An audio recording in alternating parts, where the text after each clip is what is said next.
follow your Instagram. It's kind of like, this has kind of become, I guess, kind of how you're building your brand around, is this no limits Nate. So what does living a life no limits mean to Nate? And, what is one piece of advice that you can pass along to the audience if they're looking to step into a life of no limits? That's good. And sometimes it feels hard for me to say that, no limits, Nate, but it's something that I declare as a personal statement. And the difference between limits and boundaries and guardrails are key pieces that we need in our life. So it's not that I throw everything to the wind and ignore it, but I realize that there are limitations placed on us through false belief, through situations we've experienced in life, and we bump our heads against those, and then it makes us give up. And I've realized that there is no limit you can't break through. There's no barrier that you can't overcome or situation you can't overcome. And I've shared a few of those things in my life as we've talked through this story.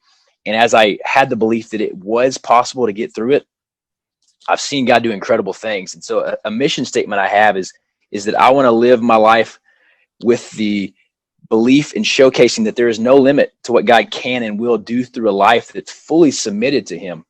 And when I've done that, I've seen that God's broken off limitations and barriers in my life in so many areas. So I seek to continue to challenge myself and push myself with that mindset of, don't accept this limitation that's happening. Don't accept this financial limitation, this poverty mindset. Don't accept the lies that I'm told that I can't impact people, or that I'm too introverted or scared to speak, or that I'm too worried about what people think to share my truth. Like, don't accept that limitation. And then I look at guys like you and others who they've done the same thing in their life with different personalities and different backgrounds and different struggles. They haven't allowed limitations placed on them to hold them back. So I'm like, everything can be broken through. And so I just keep declaring that, like, I'm going big, even though it's hard. I'm going to keep stepping out and having faith. And dude, I'm building a brand right now, but I don't fully know what it is.